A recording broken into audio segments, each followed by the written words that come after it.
ওয়াক্ত নামাজ আদায়কারীদের জন্য 3টা পুরস্কারের ঘোষণা দিয়েছেন। আমরা কি সেই 3টা পুরস্কার নিতে রাজি আছি? নিতে রাজি আছি? নিতে হলে পড়তে হবে, নিতে হলে পড়তে হবে, ঠিক কিনা বলেন? নিতে হলে পড়তে হবে।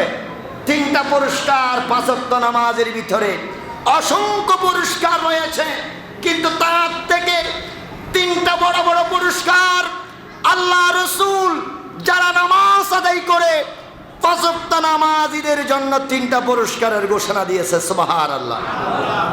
আল্লাহর প্যারা হাবিব বলেন, পৃথিবীর জমিনের মধ্যে যারা 5 ওয়াক্ত নামাজ আদায় করবে, যারা 5 ওয়াক্ত নামাজ হেফাজত করবে, যাদের মাধ্যমে 5 ওয়াক্ত নামাজ সংগঠিত হবে, যারা 5 ওয়াক্ত নামাজ পড়বে, আল্লাহর প্যারা নবী বলেন কানাত লাহু নূরান।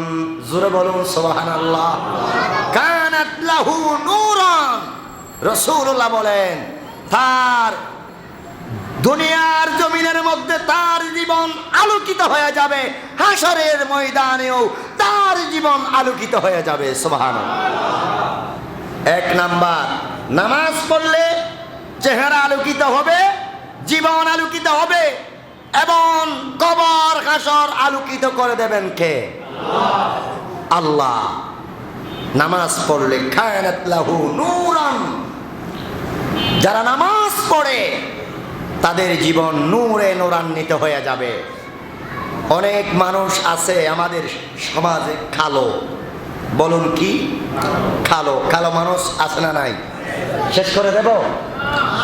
কালো মানুষ আছে না নাই? আছে।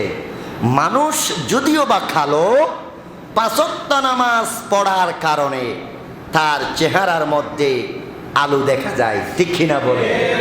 তার চেহারা নূরে নূরান্বিত দেখা যায়, তাকে দেখলে মায়া মায়া লাগে, আদর আদর লাগে। মানুষ কালো হলেও তার আমল কি ছিল, সে ইমানদার ছিল কিনা, সেটার উপর বিবেচনা করে আল্লাহ হাশরের ময়দানে বিচার করবে। ও আমার কোরআন প্রেমিক বাবারা, আপনি দেখবেন যারা নামাজ যারা আদায় করে ওই সমস্ত মানুষের চেহারা দেখলে মানুষ থেকে মায়া হয়, মানুষ থেকে দয়া হয়। বলে হুজুর এই মানুষটা কালো, এরপরেও মায়া হয় কেন, দয়া হয় কেন, সুন্দর লাগে কেন, ভালো লাগে কেন? কেনই বা ভালো লাগবে না? ওই মানুষটাকে তো আল্লাহর ভালো লাগে, ঠিক কিনা বলে? আল্লাহর যাকে ভালো লাগে সেই মানুষকে অবশ্যই অবশ্যই মানুষ থেকেও ভালো লাগবে, কারণ সে নামাজি। বলে সুবহানাল্লাহ। আরেকটু ধরে বলুন। আর কিছু মানুষ আছে অনেক সুন্দর, কিন্তু বেনামাজি হওয়ার কারণে তার চেহারার মধ্যে নূর দেখা যায় না। হচ্ছে নূর, কানাত লাহু নূরান। রাসূলুল্লাহ বলেন নামাজ যারা আদায় করে তাদের চেহারা নূরে নূরান্বিত হয়ে যাবে। দুনিয়ার জমিনে তার জিন্দাগি নূরুন আলা নূর হবে, কবর হাশরেও তার জিন্দাগি নূরুন আলা নূর হবে। সুবহানাল্লাহ। আল্লাহর প্যারা হাবিব বলেন শুধু তা নয়, ওয়া বুরহানান। 2 নাম্বারের মধ্যে ওই সমস্ত নামাজি যারা নামাজ আদায় করে কিয়ামতের কঠিন ময়দান মাশরে, ওই নামাজ তাদের জন্য দলিল হয়ে যাবে। আরেকটু জোরে বলুন সুবহানাল্লাহ। দলিল মানে সাক্ষী। বলুন কি? দলিল। জায়গা জমিনের দলিল যার, জায়গাও মানুষের পক্ষে যখন বুরহান, নামাজ যখন মানুষের পক্ষে দলিল হয়ে যায়, মানুষের পক্ষে যখন নামাজ যখন সাক্ষী হয়ে যায়, তখন ওই মানুষ কি জাহান্নামে যাবে? জোরে বলুন, জাহান্নামে যাবে নি? জাহান্নামে যাবে না। মানুষের জন্য দলিল হয়ে যাবে, মানুষের জন্য সাক্ষী হয়ে যাবে যারা নামাজ আদায় করে কিয়ামতের কঠিন ময়দানে মাহশরে। রাসূলুল্লাহ বলেন 2 নাম্বার তাদের জন্য উপকার হচ্ছে ওই নামাজ তাদের পক্ষে সাক্ষী দেবে। উচ্চস্বরে বলুন সুবহানাল্লাহ। শুধু তা নয়, আল্লাহর প্যারা হাবিব বলেন ওয়া নাজাতা ইয়াউমাল কিয়ামা, এবং কিয়ামত দিবসের মধ্যে ওই ব্যক্তিটা সকল প্রকার মুসিবত থেকে নাজাত পেয়ে যাবে। ওয়া নাজাতা ইয়াউমাল কিয়ামা, কিয়ামত দিবসে ফুলসিরাত হাশরের ময়দানে কঠিন কঠিন অবস্থা হবে। মানুষ পিপাসাক্ত হয়ে হাউ মাউ করে কান্নাকাটি করবে। ওই কঠিন কঠিন মুহূর্তে সূর্য থাকবে মাথার উপরে। ওই কঠিন মুহূর্তের সময় নামাজি যারা সব মুসিবত থেকে নাজাত পেয়ে যাবে। সুবহানাল্লাহ। আর একটু জোরে বলুন সুবহানাল্লাহ। বলুন আমরা যেই নামাজ আমাদের হাসরে নাজাত হবে সেই নামাজ আমরা পড়তে রাজি আছি না নাই? ইনশাআল্লাহ। আল্লাহ কবুল করুন। আর একটু জোরে বলুন আমিন। নামাজ যারা পড়ে আল্লাহর প্যারা হাবিব আবু দাউদ শরীফের 1420 নম্বর হাদিসে পাক আল্লাহর প্যারা নবী বলেন, পাঁচ ওয়াক্ত নামাজ যেই বান্দাদের উপর ফরজ করা হয়েছে সেই বান্দারা যদি পাঁচ ওয়াক্ত নামাজ পড়ে, ফামান জা বিহিন্না লাম ইউদাই মিনহুন্না শাইআন, এবং সেই পাঁচ ওয়াক্ত নামাজ ওই বান্দা কখনো ছেড়ে দেয় না, কখনো ছেড়ে দেয় না। পাঁচ ওয়াক্ত নামাজ পড়ে সেই পাঁচ ওয়াক্ত থেকে এক ওয়াক্ত ছেড়ে দেয় না। ফজর ছেড়ে দেয় না, জোহর ছেড়ে দেয় না, আসর মাগরিব ছেড়ে দেয় না। পাঁচ ওয়াক্ত নামাজ আদায় করে কোন বান্দা আল্লাহর প্যারা হাবিব বলেন, ইস্তিগফাফান বিহাক্কিহিন্না কানা লাহু ইনদাল্লাহি আহাদুন আইয়ুদখিলাহুল জান্নাহ।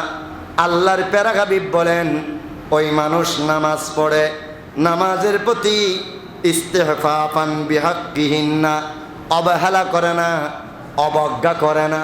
কি করে না? অবহেলা। অবহেলা আছে না নাই?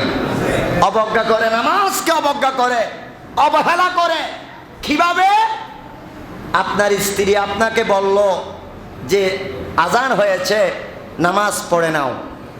আপনার স্ত্রী আপনাকে বলল, আমাকে বলল যে নামাজের সময় হয়েছে, নামাজ পড়ে নেন। অবজ্ঞা করা মানি, অবহেলা করা মানি যে না পড়লেই কি হয়েছে, পড়তে হবে না, তুমি তোমারটা তুমি পড়ে নাও, আমাকে বলার প্রয়োজন মনে করিও না। এরকম অনেক স্বামী আছে না নাই? জোরে বলুন আছে না নাই?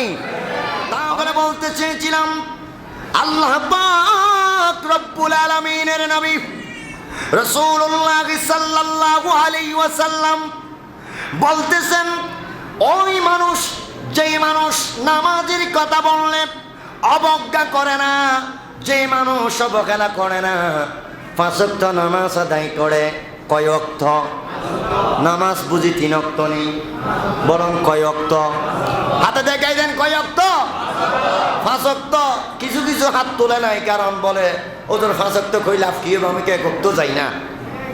কয় ওয়াক্ত? জোরে এখন কয় ওয়াক্ত? দৈনিক নামাজ কয় ওয়াক্ত?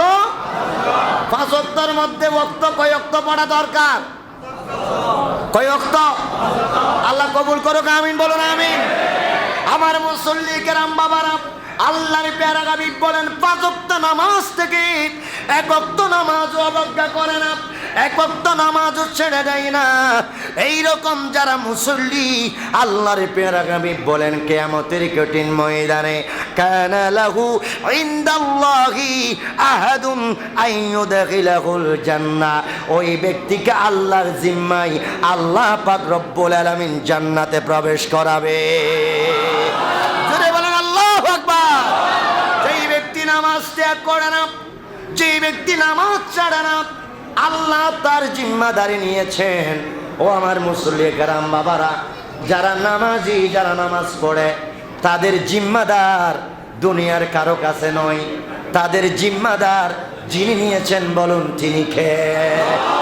তিনি হচ্ছেন আল্লাহ, তিনি হচ্ছেন আল্লাহ। সেই জন্য আমরা নামাজ আদায় করব, নামাজ পড়ব, নামাজের প্রতি আমরা অবহেলা করব না। কারণ নামাজ এটা আমরা যেমন পড়ব, আমাদের সন্তান সন্ততিদেরকেও পড়তে নির্দেশ দিতে হবে। কেননা কোরআনুল কারীমের আয়াত কারিমা তেলাওয়াত করেছি আপনাদের সম্মুখে সূরা লুকমান থেকে। আল্লাহ পাক রব্বুল আলামিন বলেন, ওয়া ইয ক্বালা লুকমানু লিইবনিহি ওয়া হুয়া ইয়াইযুহু ইয়া বুনাইয়া লা তুশরিক বিল্লাহ ইন্নাশ শিরকা লাযুলমুন আযীম। আল্লাহু আকবার। হযরতে লুকমান আলাইহি ওয়াসসালাতু ওয়াসসালাম, আল্লাহ রাব্বুল আলামিন বলেন, ওয়াইদ যখন ক্বালা লুকমানু লিইবনিহি, লুকমান আলাইহি ওয়াসসালাতু ওয়াসসালাম যখন তার সন্তানদেরকে বললেন, ওয়া হুয়া ইয়াইদুহু, তার সন্তানদেরকে ওয়াজ করলেন। বলুন কি করলেন? আর একটা জোরহন কি করিয়ে দেয়? ওয়াজ করলেন। বলুন সন্তানদেরকে নিয়ে ওয়াজ করা দরকার আছে না নাই? শুধু আমি ওয়াজ করলে হবে না, আপনি ওয়াজ করলে হবে না, আপনি শুনলে হবে না, আপনার ঘরেও ওয়াজের দরকার আছে না নাই? ঘরের ওয়াজ হুজুর, আপনি ওয়াজ করতেছেন, স্পিকার রয়েছে, মাইক রয়েছে, সাউন্ড রয়েছে, মুসল্লি রয়েছে, মসজিদে ওয়াজ হয়, কিন্তু আসল ওয়াজ আমাদেরকে করতে হবে আমাদের ঘরের মধ্যে, ঠিক কিনা বলেন?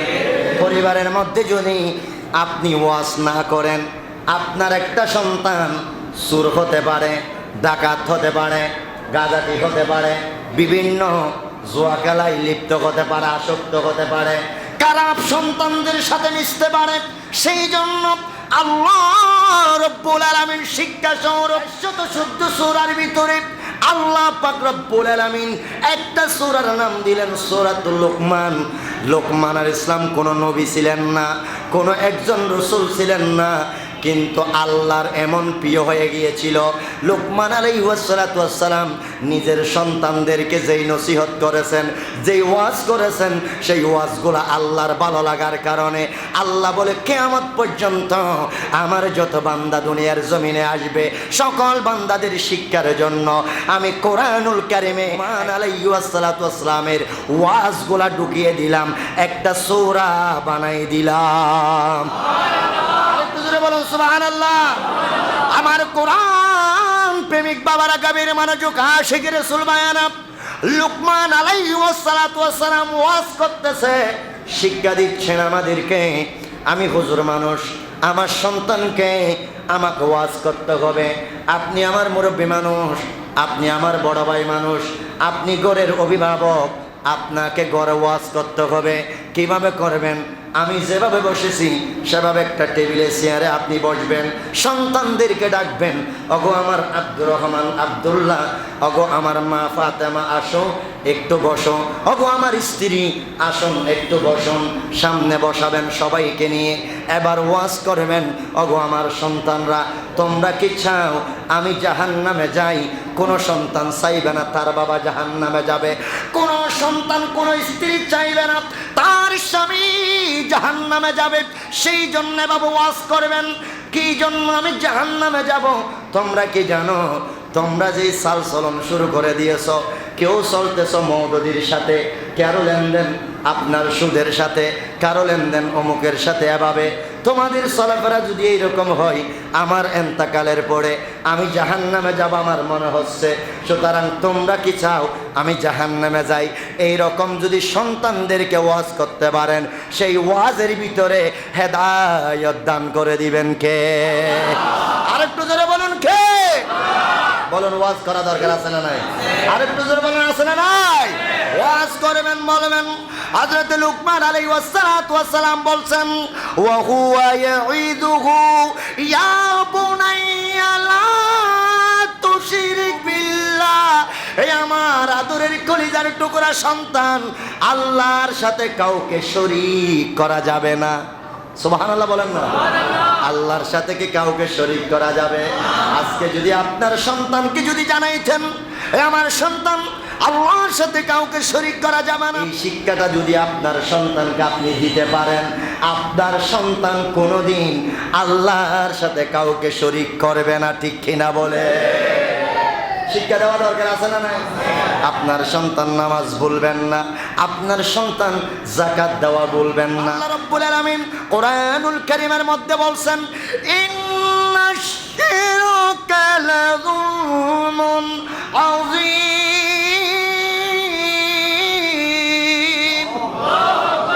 আল্লাহ বলছেন শিরক হচ্ছে বড় ধরনের অন্যায়, বড় ধরনের জুলুম। শিরক করা কি? জুলুম বলেন না বাবা, শিরক করা কি?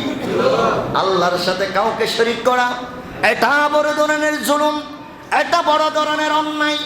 আল্লাহ পাক রব্বুল আলামিন বলছেন, ইন্নাশ শিরকা লাযুলমুন আযীম। শিরক হচ্ছে বড় ধরনের জুলুম, বড় ধরনের অন্যায়। আজকে মুসলমান শিরক যে বড় ধরনের অন্যায় সেটা না জানার কারণে আজকে অনেক মুসলমান মন্দিরের মধ্যে দেখা যায়।